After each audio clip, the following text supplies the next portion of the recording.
ಕಮ್ಮಿ ಇಲ್ಲ.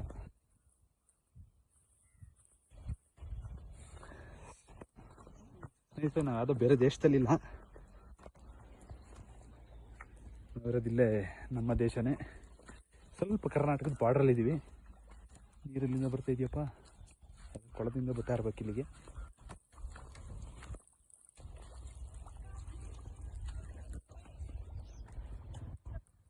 ಸ್ನೇಹಿತರೆ, ಇದು ಬೇರೆ ಯಾವುದು ಊರಲ್ಲ, ಊಟಿ ಹತ್ರ ಹೋಗ್ತಾ ಇದ್ದು. ಇಲ್ಲಿದು ಅಗ್ರಿಕಲ್ಚರೇ ತುಂಬ ಸಖತ್ತಾಗಿದೆ, ಸೂಪರಾಗಿದೆ. ಅಯ್ಯೋ, ಒಂದೊಂದು ಮರ ಇದೆ, ಒಂದು 150-200 ಅಡಿ ಇದ್ದಾವೆ ಮರಗಳಾಗಲಿ. ಕಾಫಿ ಮಾಡಿದ್ದಾರೆ, ಮೆಣಸು ಮಾಡಿದ್ದಾರೆ, ಇದನ್ನು ಎಲ್ಲ ಥರದ ಬೆಳೆನೂ ಇದೆ. ಅದ್ರ ಜೊತೆಗೆ ಇಲ್ಲಿ ಜನಗಳು ನೋಡಿ ಏನು ಬೆಳೆದಿದ್ದಾರೆ ಅಂದರೆ ಕ್ಯಾರೆಟು, ಆಲೂಗೆಡ್ಡೆ, ಮೂಲಂಗಿ, ಏನೇನೋ ಕ್ರಾಪ್ ಮಾಡಿದ್ದಾರೆ. ನಾನು ನೋಡ್ತಾ ಇದ್ದೀನಿ. ಅದು ಬೆಟ್ಟನ ನೀಟಾಗಿ ಶೇಪಾಗಿ ಕಟ್ ಮಾಡಿ ಎಷ್ಟೆಷ್ಟು ಕಮ್ಮಿ ಜಾಗ ಸಿಗುತ್ತೆ ಆ ಜಾಗದಲ್ಲೇ ಮಾಡಿರೋದು. ಯಾವ ಥರ ಕಾಣುತ್ತೆ ಅಂತ ಹೇಳಿ ನೋಡೋಣ. ನೋಡಿ ಎಷ್ಟು ಕಷ್ಟ ಇದೆ ಅಂದರೆ, ಇದೆಲ್ಲ ಆಲೂಗೆಡ್ಡೆ ಅನಿಸುತ್ತೆ. ಆಲೂಗೆಡ್ಡೆ ಬಂದಿರ್ಬೋದು. ಆಲೂಗೆಡ್ಡೆನೇ. ಇದೊಂಚೂರು ಬೆಳಕಿಗೆ ಬಂತು ಅಂದರೆ ಹಸಿರು ಕಟ್ಟುತ್ತೆ, ಮಣ್ಣೊಳಗಿದ್ರೆ ಒಳ್ಳೆ ಕಲರ್ಫುಲ್ಲಾಗಿರುತ್ತೆ. ನೋಡಿ, ಇದು ಕ್ಯಾರೆಟ್ ಭೂಮಿಯೊಳಗೆ ರೆಡಿ ಇದೆ ಅನಿಸುತ್ತೆ. ಬೀಜ ಸುಮಾರು ದಿವಸ ಆಗಿದೆ, ಭೂಮಿಯೊಳಗೆ ರೆಡಿ ಇದೆ. ಅದ್ರ ಜೊತೆಗೆ ಒಬ್ಬರು ಜನನೂ ಯಾರೋ ಕೆಲಸ ಮಾಡ್ತಾ ಇದ್ದಾರೆ, ಅಮ್ಮ. ಅವರೊಂದು ದೂರದಲ್ಲಿ ಯಾರೋ ಕೈ ಕಟ್ಟಾಕೊಂಡು ನಿಂತವ್ರಲ್ಲ, ಅವರೇ ಓನರ್ ಇರಬೇಕು, ಜಾಗದ ಓನರು. ಓಹೋ, ಕಷ್ಟ ನೋಡಿ. ನಾವು ಪಡ್ತೀವಿ ಏನೋ ಒಂದು ಲೆವೆಲ್ ಜಾಗದಲ್ಲಿ ಎಲ್ಲ ಥರದ್ದು ನೀರಿನ ಸರಬರಾಜು, ಬೋರ್ವೆಲ್ಲು, ಪ್ರತಿಯೊಂದು ಎಲ್ಲ ಇದ್ದೇ ನಾವು ಬೆಳೆಯೋಕ್ಕೆ ಎಷ್ಟು ಕಷ್ಟಪಡ್ತೀವಲ್ಲ. ಸರಿ, ನಮಗೆ ಕಷ್ಟ ಅಂದರೆ ಇನ್ನೊಂದು ಕಡೆಗೆ ಬಂದು ನೋಡಿದಾಗಲೇ ಗೊತ್ತಾಗೋದು ಇನ್ನೊಬ್ಬ ರೈತ ಇನ್ನೂ ಎಷ್ಟು ಕಷ್ಟಪಡ್ತಾ ಇದ್ದಾನೆ, ಎಷ್ಟು ಟಫ್ ಜಾಗದಲ್ಲಿ ಅಗ್ರಿಕಲ್ಚರ್ ಮಾಡ್ತಾ ಇದ್ದಾನೆ ಅಂತ. ನೋಡಿ, ಬೆಟ್ಟ ನಿತ್ತಿ ಇದೆ ಅಲ್ಲಿ. ಅವನೊಂದು ಸಣ್ಣದೊಂದು ವಾಲ್ ತಿರುಗ್ಸಕ್ಕೆ ಹೋಗ್ಬೇಕು ಅಂದರೂ ಮೆಟ್ಟು ಹತ್ಬೇಕು, ಒಂದು 200 ಮೆಟ್ಲು ಹತ್ತಾಗಿ ಕೆಳಗೆ ಇಳ್ದಂಗಾಗುತ್ತೆ. ಅಲ್ಲಿಂದ ಸಣ್ಣದಾಗ ಅವನು ಓಪನ್ ಮಾಡ್ಕೊಬರ್ಬೇಕು. ಸ್ಪಾಟ್ ಜೆಟ್ಗಳು ನೋಡಿ ಯಾವ ಥರ ಮಾಡಿದ್ದಾರೆ ಅಂತ.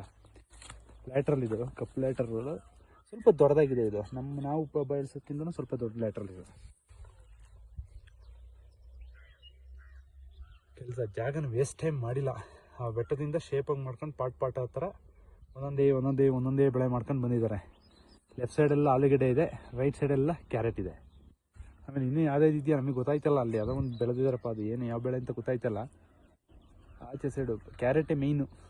ಬೆಳ್ಳುಳ್ಳಿ ಹಾಕಿರ್ಬೋದಾ ಅಂತ. ತುಂಬ ಮಾತ್ರ ಸೊಗಸಾಗಿ ಬೆಳೆದಿದೆಯಪ್ಪ ಕ್ಯಾರೆಟು. ಎಷ್ಟು ನೀಟಾಗಿ ನೋಡಿ. ಇಲ್ಲಿ ಸ್ವಲ್ಪ ರೆಡ್ ಆಗಿ ಕಾಣುತ್ತೆ ಒಳಗಡೆ. ಯಾವುದೂ ಒಂದು ಕಾಯಿಲೆ ಇಲ್ಲ, ಒಂದೇನಿಲ್ಲ.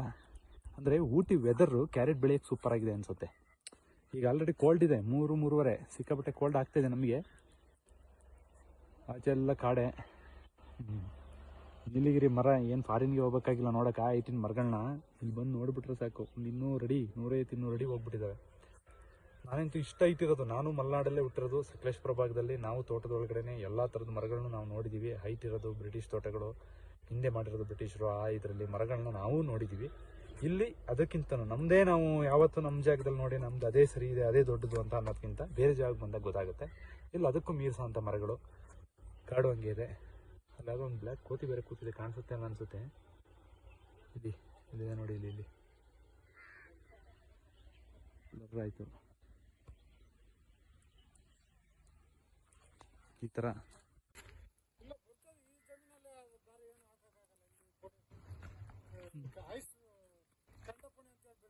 ಹಾಂ ಬೇಸಿಗೆಯಲ್ಲಿ ಸಮ್ಮರಲ್ಲಿ ಹಾಕ್ತೀರಾ? ಇವಾಗ ಈ ಜಾಗದಲ್ಲಿ ಬೆಳೆಯೋಕ್ಕಾಗೋದು ಕ್ಯಾರೆಟು ಮತ್ತು ಆಲೂಗೆಡ್ಡೆ. ಕೋಸ್ ಬರುತ್ತಾ? ಚೆನ್ನಾಗಿ ಬರುತ್ತಾ? ಏನು ಕಾಯಿಲೆ ಯಾವುದು ಬರೋದಿಲ್ವ ಈಗ? ಔಷಧಿ ಹೊಡಿತಾ ಇರ್ಬೇಕಾ? ಐಸ್ ಬೀಳುತ್ತಲ್ಲ, ಬೇರೆ ತರಕಾರಿಗಳು ಬೆಳೆಯೋಕ್ಕಾಗಲ್ಲ. ಬೇಸಿಗೆಯಲ್ಲಿ ಬೆಳಿಬೋದು. ಇದೆಲ್ಲ ನೀರು ಎಲ್ಲಿಂದ? ಇದು ಬೋರ್ವೆಲ್ ನೀರಾ? ಬಾವಿ ಅಂದ್ರೆ ಗುಂಡಿ ನೀರೇ ಚೆನ್ನಾಗಿ ಬರುತ್ತೆ. ಗುಂಡಿ ನೀರಾದರೆ ಎಲ್ಲ ನೀವೇ ಜನನ ಮಾಡೋದು ಅಥವಾ ಮಿಷಿನ್ ಕೆಲಸನ? ಜನ ಬರ್ತಾರ? ತುಂಬ ನೀಟಾಗಿ ಮಾಡಿದ್ದೀರಾ ಬಿಡಿ. ಸ್ಟೆಪ್ ಮಾಡಿ ಕಟ್ ಮಾಡಿರೋದಲ್ವಾ? ಇದೆಲ್ಲ ಇಟಾಚಿ ಕೆಲಸನಾ? ಎಷ್ಟು ವರ್ಷದಿಂದ ಬೆಳೀತಾ ಇದ್ರಿ ಇಲ್ಲಿ? ನಾವು 30 ವರ್ಷದಿಂದ. ಹೌದಾ? ಇಲ್ಲಿಯವರೇ ಪ್ರಾಪರ್ ನೀವು? ನಮ್ಮ ತಂದೆ ತಾಯಿಯಲ್ಲಿ ಬಂದು ಹುಟ್ಟಿದವರು. ಹಾಂ ಹಾಂ ಹಾಂ. ನಮ್ಮೂರು ಶ್ರೀರಂಗಪಟ್ಟಣ. ಶ್ರೀರಂಗಪಟ್ಟಣದಿಂದ ಇಲ್ಲಿ ಬಂದು ಜಾಗ ತಗೊಂಡು ಮಾಡ್ತಾ ಇರೋದಾ? ನಮ್ಮ ಅಪ್ಪರು ನಮ್ಮ ತಾತರಲ್ಲಿ ಇಲ್ಲಿ ಕೆಲ್ಸಕ್ಕೆ ಬಂದವ್ರ ಸೈಟು. ಇಲ್ಲಿ ನಮಗೆ ಜಮೀನು ಅದೆಲ್ಲ ಆಸ್ತಿ ಎಲ್ಲ ಐತೆ. ಹೌದಾ? ಏನು ತೊಂದರೆ ಇಲ್ಲ. ಸರಿ ಸರಿ, ತುಂಬ ಚೆನ್ನಾಗಿ ಮಾಡಿ. ನಾವು ರೈತರೇ, ಅದಕ್ಕೆ ನಿಮ್ಮ ಜಾಗ ಎಲ್ಲ ನೋಡಿದ್ವಲ್ಲ, ಖುಷಿ ಆಯಿತು, ಒಂದು ವಿಡಿಯೋ ಮಾಡೋಣ ಅಂತ ಮಾಡಿದೆ. ಸ್ನೇಹಿತರೆ ನೋಡಿ, ಒಂದು ಜಾಗಕ್ಕೆ ಹೋಗ್ಬೇಕಾದ್ರೆ ಎಷ್ಟು ಥರದ್ದು, ಬರೀ ಒಂದು 250-300 ಕಿಲೋಮೀಟರ್ ಸರೌಂಡಿಂಗಲ್ಲೇ ಎಷ್ಟು ಥರದ ಹವಾಗುಣ ಚೇಂಜ್ ಆಗುತ್ತೆ ನಮ್ಮ ಭಾರತ ದೇಶದಲ್ಲಿ. ಎಷ್ಟು ಥರದ ಬೆಳೆಗಳನ್ನ ಬೆಳೀತಾರೆ ರೈತರುಗಳು. ಒಂದೊಂದು ಊರು, ಒಂದೊಂದು ಡಿಸ್ಟಿಕಲ್ಲಿ ಒಂದೊಂದು ಥರ. ಆ ಕಲ್ಚರ್ ಬೇರೆ, ಅದ್ರ ಜೊತೆಗೆ ಬೆಳೆಗಳು ಬೆಳೆಯೋ ರೀತಿ ಬೇರೆ, ವೆರೈಟಿಗಳು, ಬೆಳೆಗಳು ಕೂಡ ಬೇರೆ. ಇಷ್ಟೊಂದು, ಅದಕ್ಕೆ ನಾವು ಹೇಳೋದು ಭಾರತ ದೇಶ ಇನ್ಕ್ರೆಡಿಬಲ್ ಇಂಡಿಯಾ ಅಂತ. ಪ್ರತಿ ಕ್ಷಣಕ್ಕೂ ಚೇಂಜ್ ಆಗ್ತಾ ಇರುತ್ತೆ. ಅದರಲ್ಲಿ ಎಷ್ಟು ಕಲಿಯೋ ಅಂಥದ್ದಿರುತ್ತೆ, ಎಷ್ಟು ನಾವೆಲ್ಲೂ ಹೋಗೋ ಜಾಗದಕ್ಕಿಂತ ಹೋಗೋ ದಾರಿನೇ ಚೆನ್ನಾಗಿರುತ್ತೆ ಅನ್ನೋ ಥರ ನೋಡ್ಕೊಂಡು ಬಂದು ಉದ್ರಿಂದ. ಇವಾಗ ನಾವು ನೋಡಿದ್ದು ಕ್ಯಾರೆಟು ತುಂಬ ಚೆನ್ನಾಗಿ ಬೆಳೆದಿದ್ದಾರೆ.